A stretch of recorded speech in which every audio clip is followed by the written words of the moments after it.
Dr. Ji-won Kim stood at the window of the human transport ship, watching the strange purple sky of the Vorthek homeworld grow larger as they descended. Her heart beat fast with excitement and fear. This was the moment she had trained for her entire life. She was about to become the first human to make peaceful contact with an alien species. The Vorthak planet looked nothing like Earth. Purple clouds swirled around massive crystal formations that jutted up from the ground like giant teeth. The air shimmered with an odd green light that came from somewhere deep underground. As their ship landed, Ji-won could see tall figures waiting for them in the distance. "Remember the protocols," said Captain Min Soo-yoon over the radio. "No sudden movements. Let them make the first gesture. We don't want to start a war on our first day." Ji-won nodded and checked her translation device one more time. She had spent 3 years learning the basic Vorthik language, but the device would help with complex conversations. She wore a simple blue uniform with the Earth symbol on her chest. Everything had to be perfect. The airlock opened with a soft hiss. Warm air rushed in, carrying strange scents that reminded Ji-won of burning metal and sweet flowers. She stepped onto the alien soil, her boots crunching on what looked like tiny purple crystals. The gravity felt lighter than Earth, making each step feel like a small bounce. The Vorthak delegation approached slowly. Ji-won gasped quietly as she got her first close look at them. They were at least 8 feet tall, with long limbs that moved in smooth, flowing motions. Their skin was covered in scales that shifted color from deep green to bright silver as they walked. Most striking were their large, oval eyes that seemed to glow with inner light. The leader of the group stepped forward. His scales were darker than the others, and he wore what looked like a cloak made of living crystal. When he spoke, his voice was deep and musical, like wind chimes in a gentle breeze. "Welcome, humans from the distant star. I am Elder Quinn of the Third Circle. We greet you with open hearts and peaceful intentions." Ji-won's translator device hummed softly as it processed his words. She took a deep breath and replied in her best Vorthik pronunciation. "Greetings, Elder Quinn. I am Dr. Ji-won Kim speaking. For all humanity. We come seeking friendship and understanding between our peoples." Elder Quinn's scales brightened to a warm gold color, which Ji-won had learned meant pleasure or approval. The other Vorthak made soft clicking sounds that served as their version of applause. "Come," Elder Quinn said, gesturing with one long arm toward a structure in the distance. "We have prepared a great feast in your honor. There is much to share between our worlds." The Vorthik city was unlike anything Ji-won had ever imagined. Most of it was built underground, with tunnels and chambers carved directly into the living rock. The walls glowed with natural phosphorescence, creating a soft, dreamlike light that made everything look magical. Streams of water flowed along. Channels in the floor, and strange plants with crystal leaves grew from cracks in the ceiling. The feast hall was enormous, with a domed ceiling that showed moving pictures of Vorthik history. Hundreds of aliens had gathered to see the humans, their scales shifting through every color of the rainbow as they whispered excitedly among themselves. "Your people seem very interested in us," Ji-won said as Elder Quinn led her to a raised platform at the center of the hall. "We have waited many generations for this moment," he replied. "The old stories spoke of travelers from distant stars who would come when the time was right. Many believed they were just legends, but I always had faith." The ceremony began with music that sounded like a combination of singing and humming. Young Vorthak dancers performed intricate movements that told the story of their planet's creation. Ji-won watched in wonder as their scales pulsed in rhythm with the music, creating patterns of light that flowed across their bodies like living artwork. When it came time to eat, Elder Quinn explained each dish to Ji-won. Most of the food was plant-based, with flavors that ranged from sweet and fruity to spicy and sharp. Ji-won was careful to try only small amounts, as her medical training had taught her to be cautious with alien biology. After the meal, Elder Quinn stood and addressed the crowd. "Now we will show our honored guests the most sacred place of our people, the Temple of First Memory, where the earliest Vorthek stored their wisdom for future generations." The temple was built into a natural cave system deep beneath the city. Ancient carvings covered every surface, telling stories in pictures and symbols that were thousands of years old. At the center of the main chamber stood a large crystal formation that pulsed with soft blue light. "This is the memory stone, Elder," Quinn explained. "It contains the collected knowledge of our ancestors." The first Vorthak placed their hands upon it to leave their thoughts and experiences for those who came after. Jiwan stared at the beautiful crystal in fascination. It seemed to call to her, the blue light growing brighter as she approached. Without thinking, she reached out her hand toward its smooth surface. "Wait," Elder Quinn started to say, but it was too late. Jiwan's fingers touched the crystal, and immediately she felt a strange, tingling sensation rush up her arm.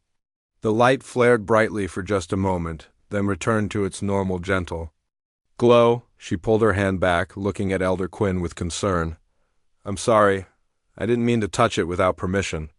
Did I damage anything?" Elder Quinn's scales had turned a pale gray color that Jiwan didn't recognize. The other Vorthak in the chamber were backing away, their own scales shifting to alarmed yellows and oranges. "No," Elder Quinn said slowly, "you have not damaged the stone. But the stone may have—" He paused, searching for the right words. "The memory stone has not responded to any touch for over 3,000 years, not since the time of the Great Sickness." Jiwan felt fine, just a slight tingling in her fingertips where she had touched the crystal. "What kind of sickness?" Plague that nearly destroyed our civilization. It began when someone touched objects that had been sealed away since ancient times. The disease spread quickly and killed many before it mysteriously disappeared. As they walked back toward the city, Jiwan noticed that she was starting to feel tired. At first she thought it was just the excitement of the day, but by the time they reached the guest quarters, her head was beginning to ache. She decided to rest early, thinking a good night's sleep would help, but when she woke up the next morning, something was very wrong. Her skin felt hot to the touch, and strange dark lines were spreading up her arm from where she had touched the crystal. The tingling sensation had become a burning pain that made her cry out. Dr. Hyun-Soo Park, the mission's medical officer, rushed to her room when she called for help. His face went pale when he saw the dark lines spreading across her skin. "We need to get you to the medical bay immediately," he said. "And we need to contact Elder Quinn. I think you may have been infected with something." As Hyun-Soo helped her to the medical facility, Jiwan realized that what was supposed to be humanity's greatest triumph might have just become its greatest disaster. Dr. Hyun-Soo Park had never seen anything like the disease attacking Jiwan's body. He stared at the medical scanner readings in disbelief, watching numbers that should not exist in any known biology. The dark lines spreading up her arm were not just skin discoloration. They were her cells changing into something completely different. "Her DNA is rewriting itself," he told Captain Min-soo through the communication device. "The scanner shows that her human genetic code is being replaced with something else, something alien." Jiwan lay on the medical table, her breathing shallow and rapid. The fever had spiked to dangerous levels during the night, and now she drifted in and out of consciousness. When she was awake, she complained of pain so severe that it made her scream. When she slept, her body shook with violent tremors. "How is this possible?" Captain Min-soo asked through the speaker. "Our biosuits were supposed to protect us from alien pathogens." "The infection didn't come through the air," Hyun-Soo replied, wiping sweat from his forehead. "It came from direct contact with that crystal. Whatever was in there, it's been waiting for thousands of years to find a new host." Elder Quinn arrived at the medical facility with 3 other Vorthak who wore the silver robes of healers. Their scales had turned the pale gray color of deep worry, and they moved with the slow, careful steps of people bringing bad news. "We must speak of the silent death," Elder Quinn said, his musical voice now heavy with sorrow. "I had hoped it was only legend, but your Dr. Jiwan has awakened something that should have stayed sleeping." The eldest healer, an ancient Vorthak named Vel, stepped forward. Her scales were so old they had lost most of their color-changing ability, remaining a dull bronze. When she spoke, her voice carried the weight of terrible memories. I was just a hatchling when the last outbreak occurred. 3,000 years ago. My parents and their parents before them lived through the worst of it. Entire cities died in a matter of days. The sick would change, becoming something that was neither Vorthak nor the creatures that came before us. Hyunsu connected his translator to the medical computer so he could record everything. What were the symptoms? How did it spread? It began with fever and pain, just as your human friend experiences now, Vel explained. But then came the changing. The sick ones would grow. New organs, new limbs, new ways of thinking. Some could no longer speak our language. Others could speak languages that no one had ever heard before. Did anyone survive? Hyunsu asked. A few, but they were never the same. They lived apart from the rest of us, in the deep caves where no one else would go.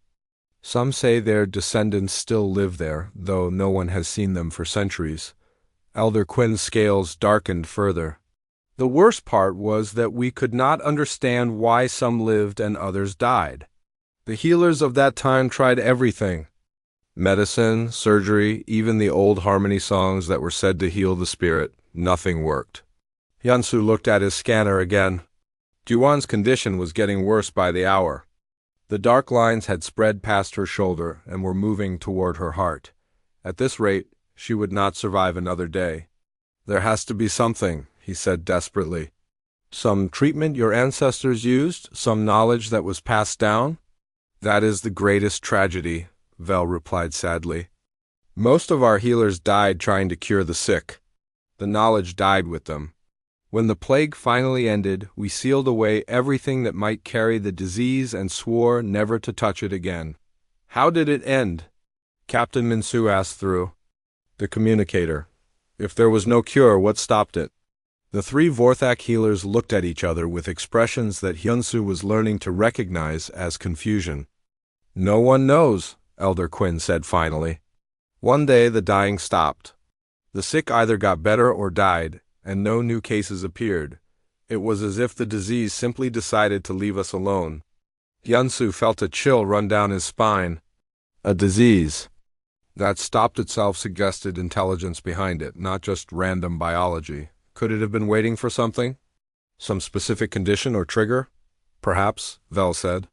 But we were too busy rebuilding our civilization to ask such questions. We only wanted to forget. Back in the human ship, word of Jiwon's condition was spreading through the crew. Some wanted to leave immediately, fearing that the disease might spread to them.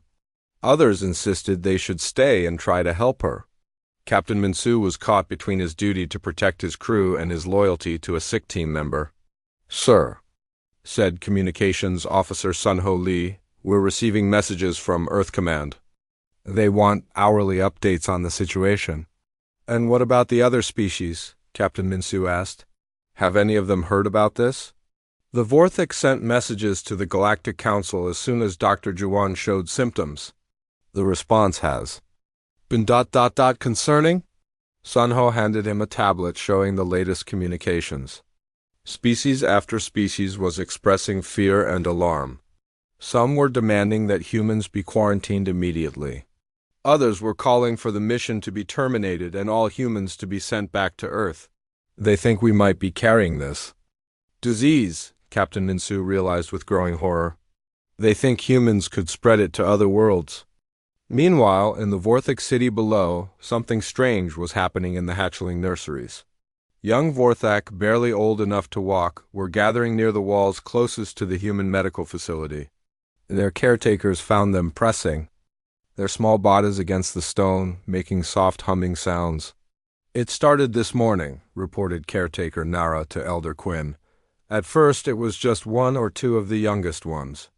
But now almost all the hatchlings are doing it. They won't eat, they won't play. They just sit by the wall and hum. Elder Quinn found this development deeply disturbing. Hatchlings were not supposed to have such focused behavior. They should be curious about everything, not fixated on one specific place. Have you tried moving them to a different nursery? Yes, but they always find their way back. And when we try to keep them away by force, they become very upset. Some have stopped eating entirely. Back in the medical facility, Hyunsu, Was running out of options? Every human medicine he tried had no effect on the alien disease. The Vorthak healers had shared their traditional treatments, but those were designed for Vorthak biology and did nothing for a human patient. Jawan's vital signs were failing. Her heart rate was irregular, her breathing was labored, and the dark lines had reached her neck. Worse, new symptoms were appearing. Her fingernails had turned black and seemed to be growing into sharp points. Her eyes, when she opened them, showed flecks of silver that had not been there before. "She's changing into something else," Yunsu told Elder Quinn, "just like your ancestors described. But I don't understand how this is possible. Human and Vorthak biology are completely different." "Perhaps that is the key," Elder Quinn suggested. "The silent death may not be specific to our species. It may be something much older, something that can adapt to any form of life it encounters." As the second day ended, Hyunsu sat beside Jiwan's bed, holding her hand and watching her struggle to breathe. Outside, he could hear the strange humming of the Vorthak hatchlings, a sound that seemed to match the rhythm of Jiwan's labored heartbeat.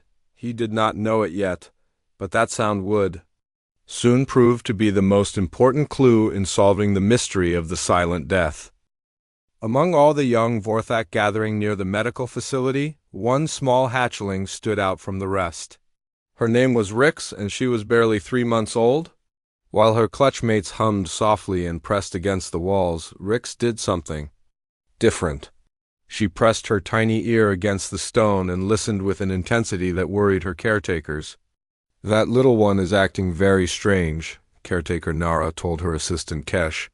"The others just hum and touch the wall, but Rix seems to be trying to hear something specific." Rix was smaller than most hatchlings her age, with scales that shifted between pale blue and soft green.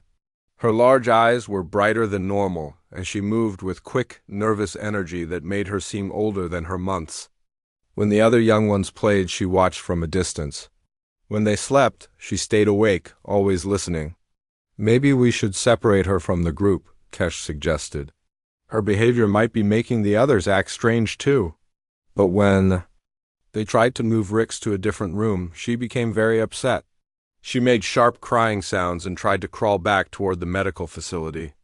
Her scales turned bright red with distress, and she refused to eat or drink until they brought her back to the wall. Dr. Seokmin Lee, a human scientist studying Vorthak development, noticed the unusual behavior during his daily observations.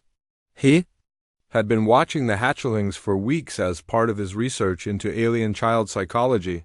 The sudden change in their behavior fascinated him. "This is unprecedented," he told his research partner, Dr. Yoonji Song, over the communication link. "Young Vorthak are not supposed to show this kind of focused attention until they are at least a year old. Something is triggering advanced behavior patterns." Seokman set up his monitoring equipment near the nursery wall where the hatchlings gathered. He wanted to record everything they did and said what he discovered amazed him. "Yoonji, you need to see this data," he said excitedly. "The hatchlings are not just making random sounds. They are creating complex harmonic patterns. And listen to this, the patterns change in response to something. In response to what? I think they are responding to Dr. Jiwan's condition. Watch this." Seokmin played back his recordings, showing how the hatchlings' humming changed whenever Jiwan's vital signs spiked or dropped. When her fever goes up, they hum higher. When her heart rate slows, their sound gets deeper. Yoonji studied the data with growing excitement. This suggests some kind of biological connection, but that should be impossible. Human and Vorthak nervous systems work completely differently. Unless the disease is creating the connection, Seokman suggested. What if the same pathogen that is changing Dr. Jiwan is also affecting the hatchlings in some way?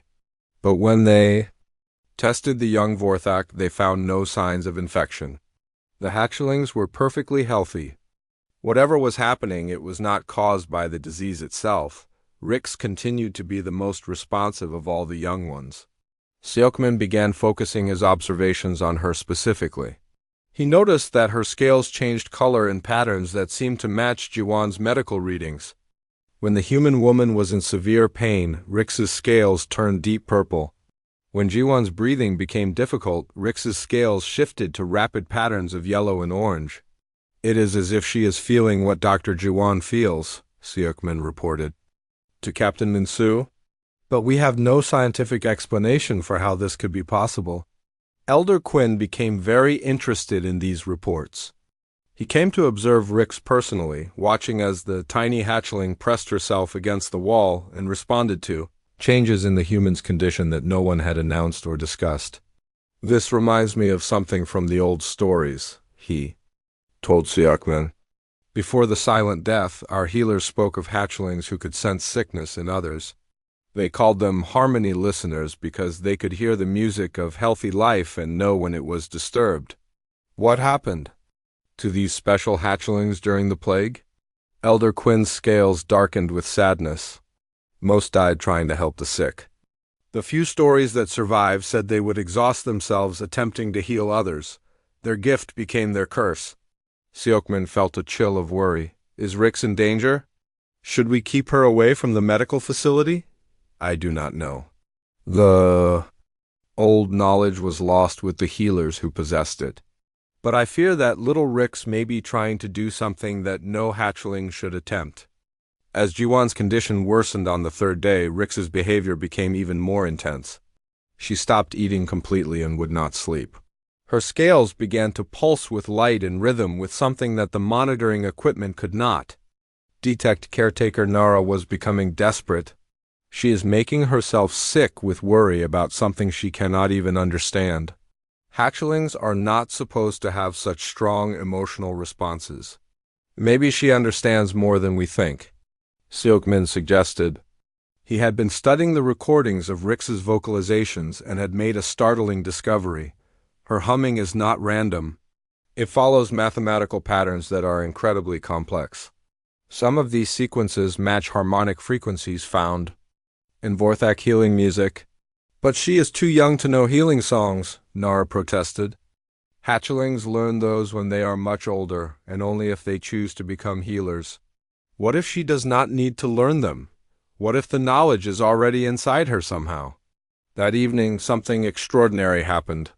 Jiwon's condition took a sudden turn for the worse. Her heart stopped beating for nearly 30 seconds before Dr. Hyunsu managed to restart it with emergency procedures.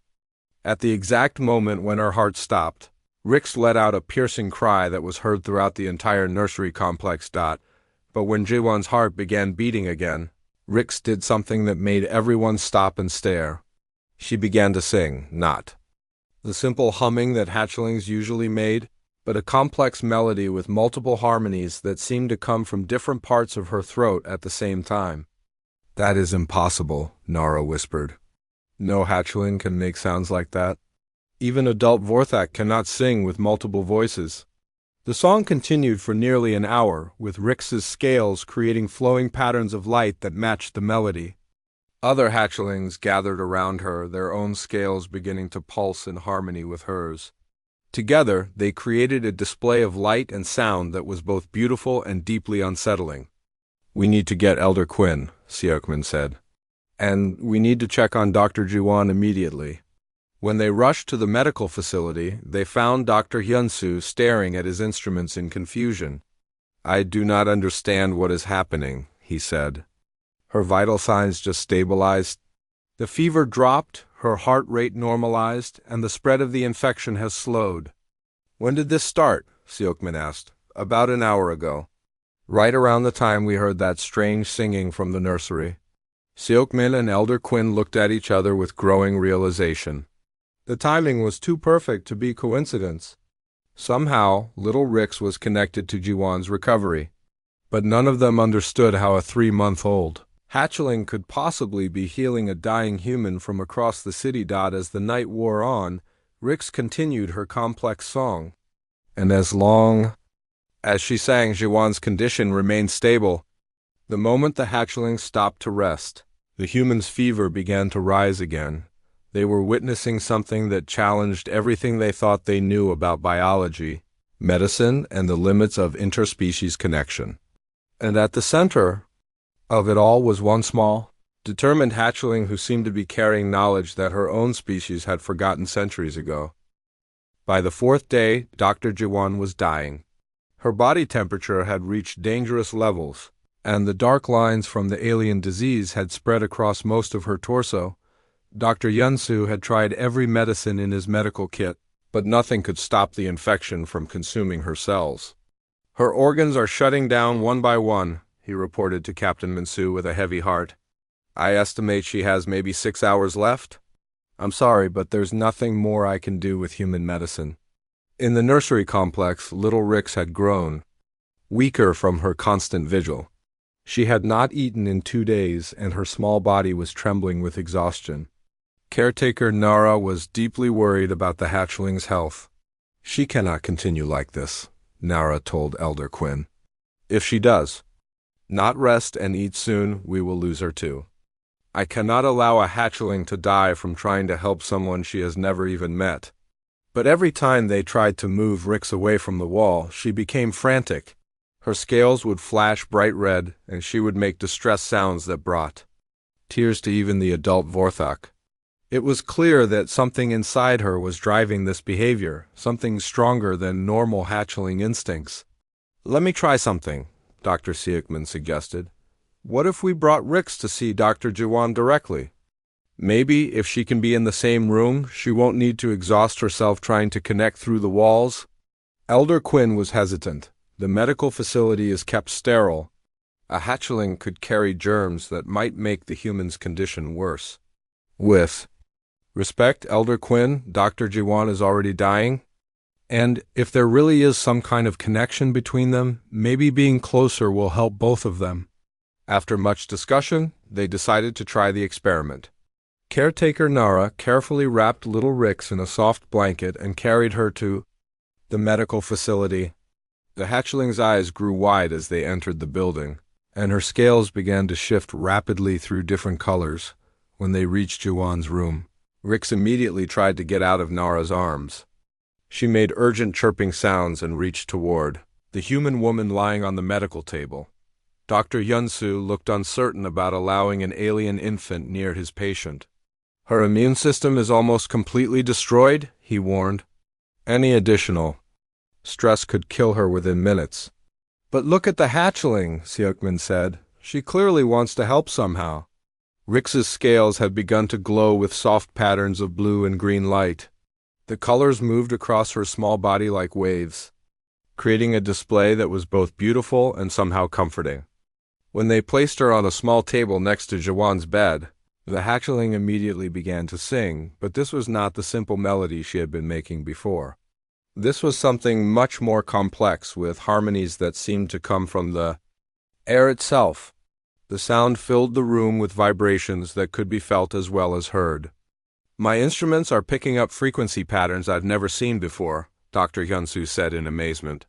"The sound waves are interacting with Dr. Jiwan's cellular structure somehow."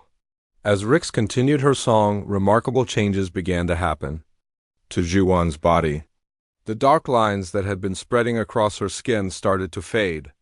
Her breathing became easier, and her fever began to drop for the first time in days.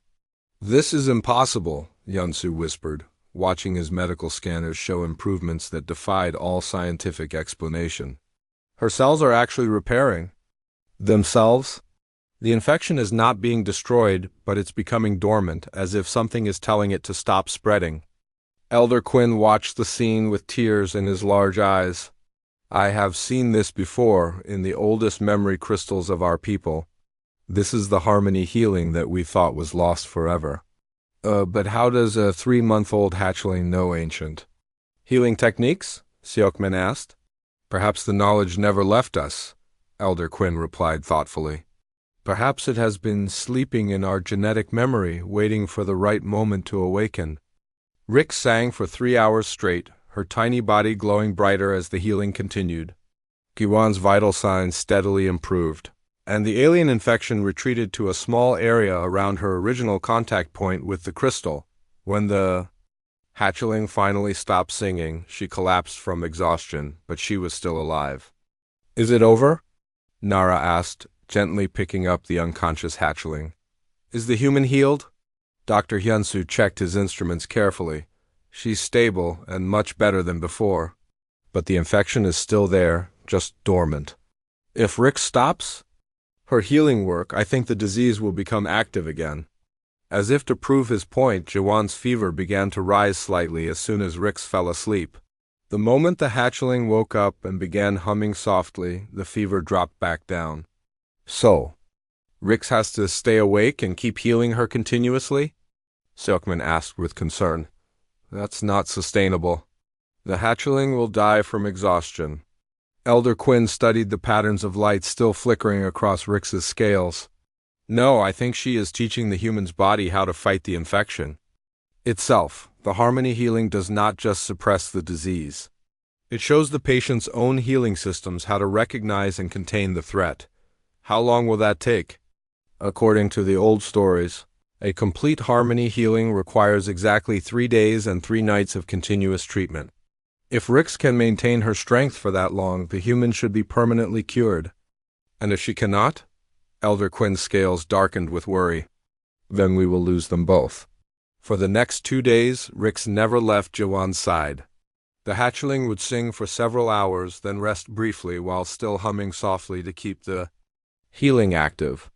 Caretaker Nura stayed with them, making sure Rix ate and drank enough to maintain her strength.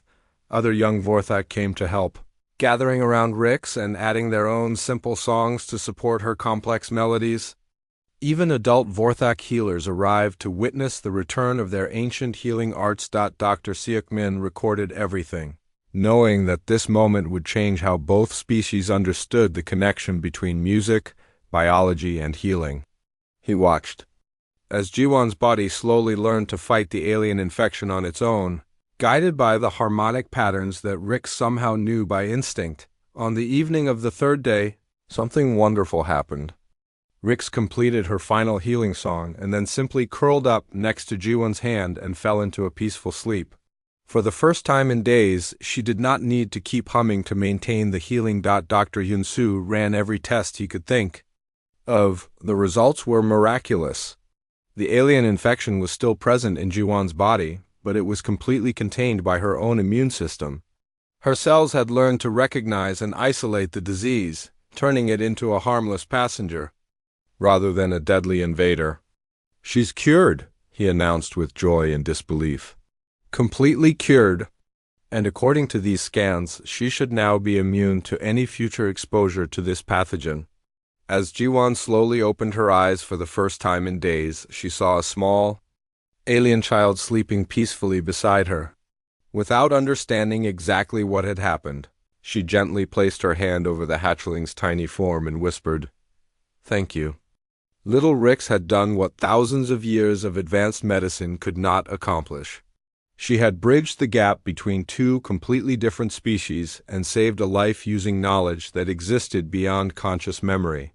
And in doing so, she had opened a door to possibilities that neither humans nor Vorthak had ever imagined.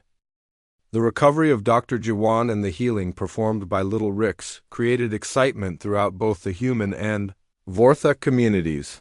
Scientists from both species worked together to understand what had happened, knowing that this knowledge could save countless lives in the future. Dr. Seokmin and Dr. Hyunsu spent days studying the recordings of Rix's healing songs. They discovered that the hatchling's vocalizations created specific frequency patterns that matched ancient Vorthak mathematical formulas found in their oldest archives. Look at this, Seokmin showed Elder Quinn a computer display showing sound wave patterns. Rix's song creates frequencies that match the harmonic ratios described in the texts of deep healing. But those texts are over 5,000 years old. Elder Quinn studied the patterns with growing amazement. Those texts were written before the first outbreak of the Silent Death. Our ancestors knew how to cure this disease, but the knowledge was lost when the healers died. How is it possible that a 3-month-old hatchling knows something that adult Vorthak scholars have forgotten? Perhaps, Elder Quinn said thoughtfully, the knowledge was never truly lost. Perhaps it was preserved in the deepest parts of our genetic memory, waiting for the right circumstances to emerge. Dr. Hyunsu joined their discussion with his own findings. I've been analyzing what happened to Dr. Juwan's immune system during the healing. Rix's song did not just suppress the infection. It actually taught Juwan's cells how to recognize and contain the pathogen permanently. How is that possible? Seokmin asked. The harmonic frequencies somehow stimulated specific genes in Juwan's DNA, genes that normally remain inactive unless they receive very precise signals. It's as if Rix knew exactly which genetic switches to activate to create immunity. This revelation led to a breakthrough discovery. Human engineer Minho Choi, working with Vorthic technician Vex, began developing a device that could replicate Rix's harmonic healing patterns. If they could create an artificial version of the Hatchling song, they might be able to cure others without exhausting young Vorthak.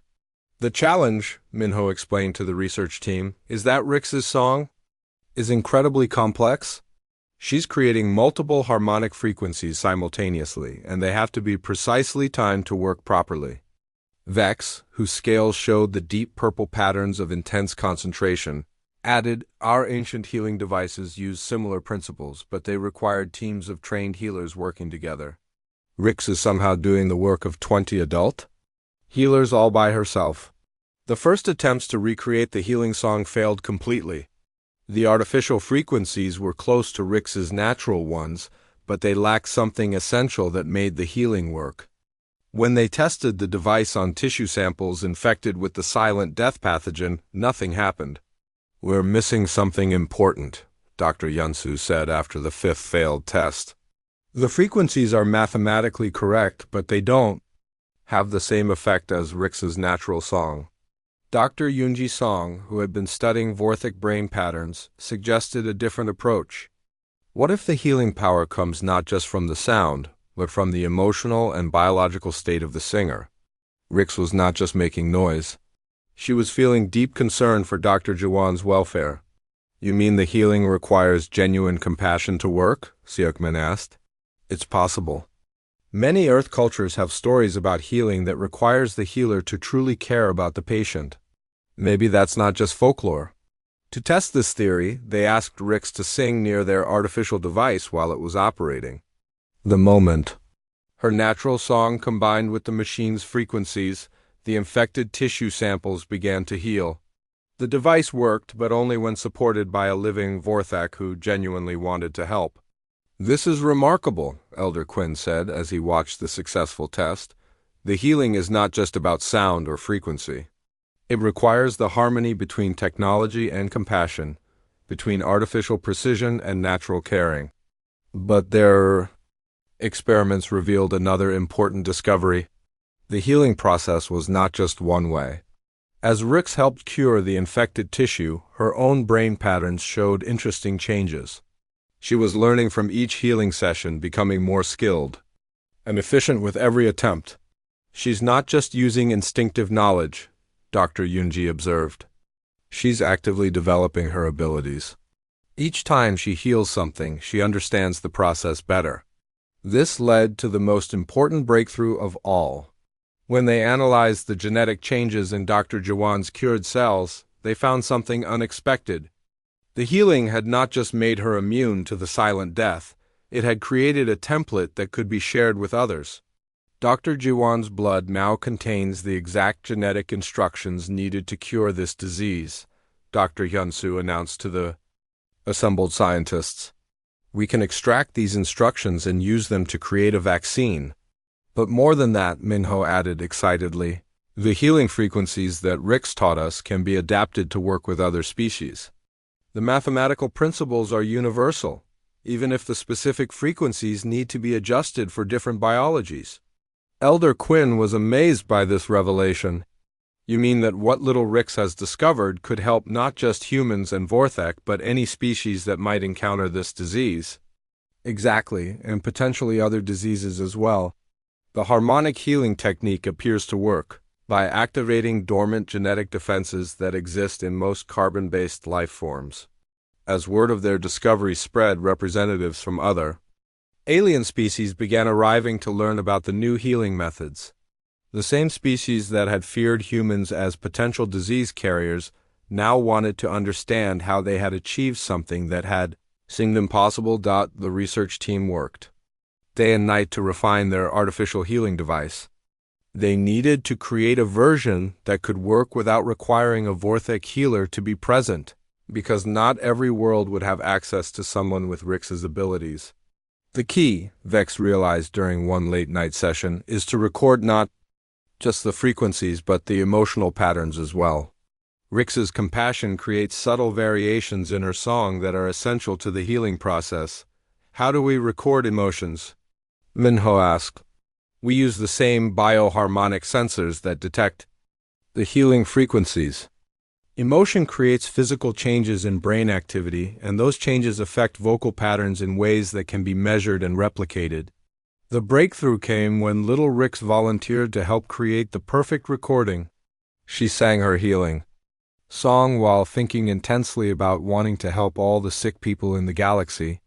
The device captured not just her voice, but the brain patterns that drove her compassion. When they tested this new recording on infected tissue samples, the healing worked perfectly, even without a living Vorthek present. They had successfully created an artificial healer that carried the essence of Rix's gift. This is it, Dr. Yunsu said with tears in his eyes. We can now cure the silent death anywhere in the galaxy.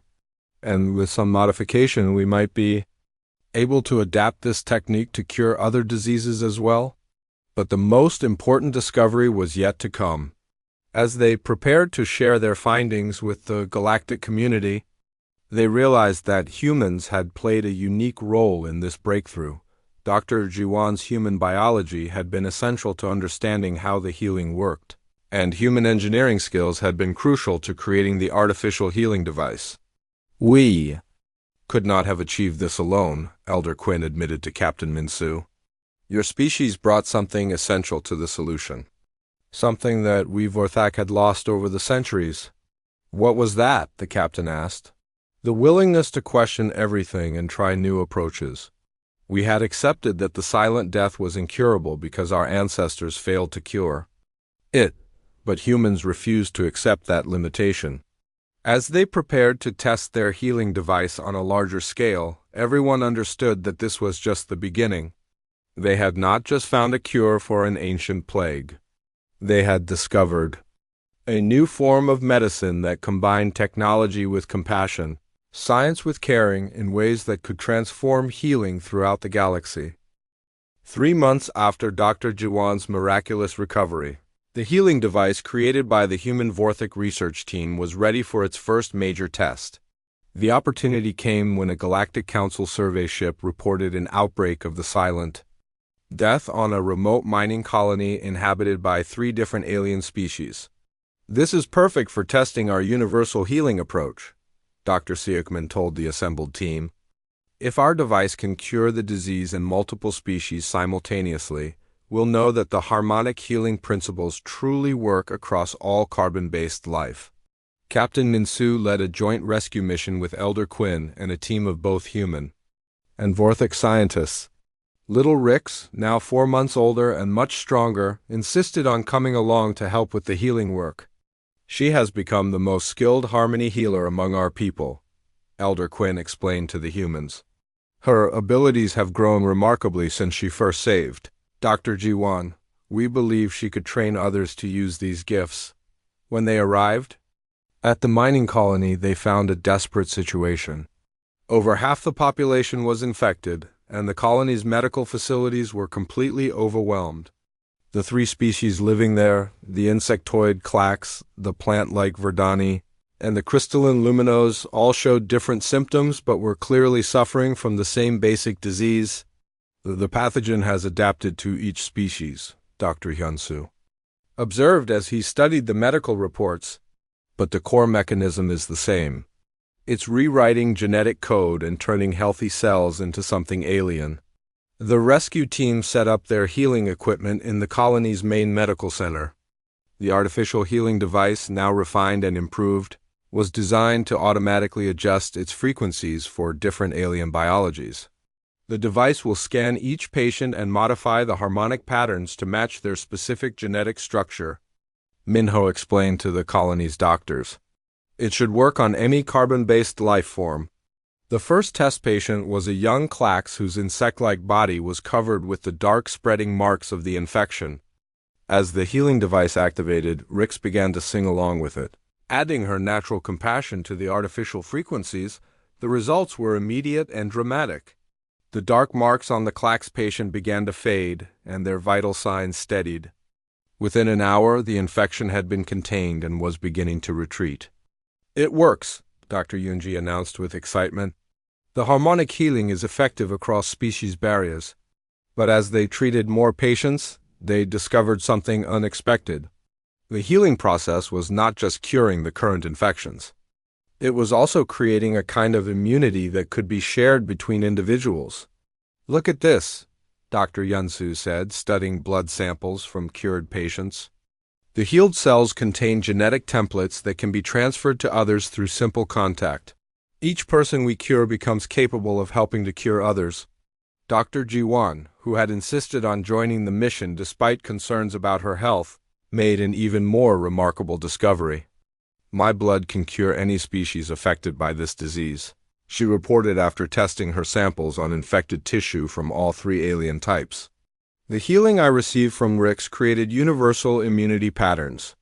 This revelation changed everything." Dr. Jiwan's human biology had somehow processed the Vorthak healing in a way that made it compatible with any form of life. Her recovered cells contained the key to creating universal immunity against the silent death. "Humans appear to have a unique biological flexibility," Elder Quinn observed. "Your immune systems are more adaptable than ours, able to learn and modify responses in ways we never imagined possible." Word of the successful cure spread rapidly throughout the galactic community. Species that had been afraid of humans just months before now sought them out for help. The irony was not lost on anyone.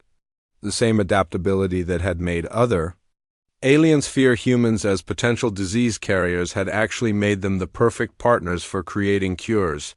"We want to establish healing centers throughout the galaxy," announced Ambassador Tala of the Galactic Council during an emergency session. "Centers staffed jointly by humans and Vorthak, using the harmony healing techniques you have developed. We propose that humans serve as biological templates for immunity development," added Representative Kresh of the Luminose Collective. "Your species' ability to adapt and share healing patterns could protect all of us from future biological threats."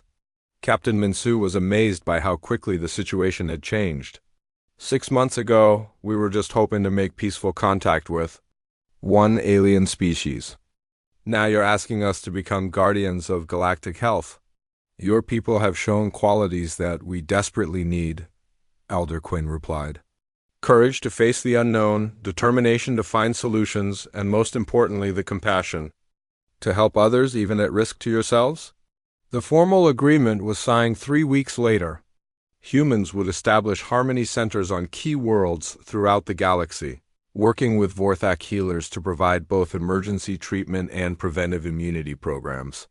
These centers would also serve as research facilities, developing new applications for harmonic healing techniques. Dr. Jiwan became the first director of Galactic Harmony Medicine, leading teams of human and alien doctors in developing treatments for diseases that had plagued various species for centuries.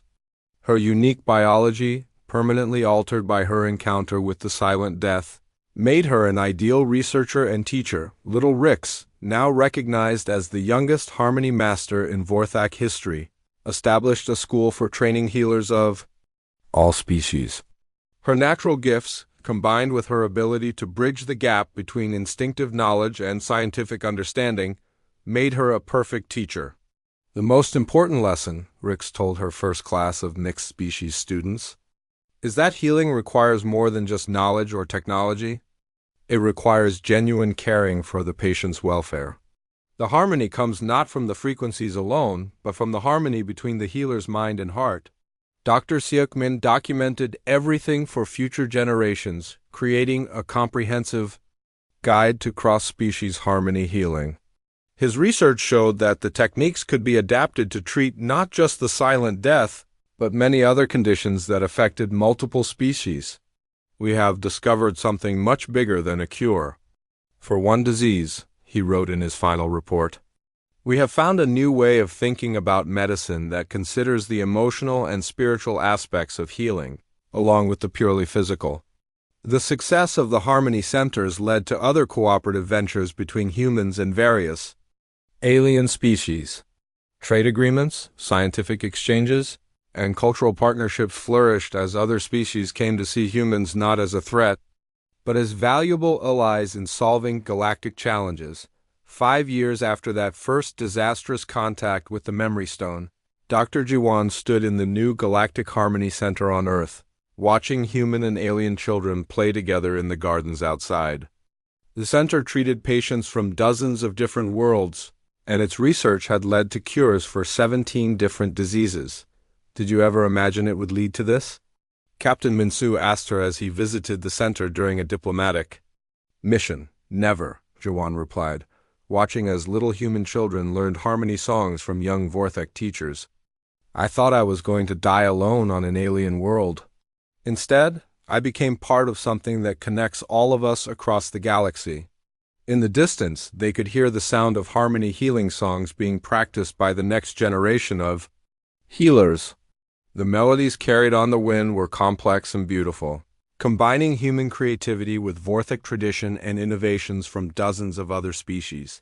The silent death had been defeated, but more importantly, its defeat had taught the galaxy that the greatest threats could only be overcome through cooperation, compassion, and the willingness to see potential allies in those who seemed most different. Humanity had found its place among the stars, not as conquerors or traitors, but as healers and bridge builders, helping to create a galactic civilization based on mutual care and support.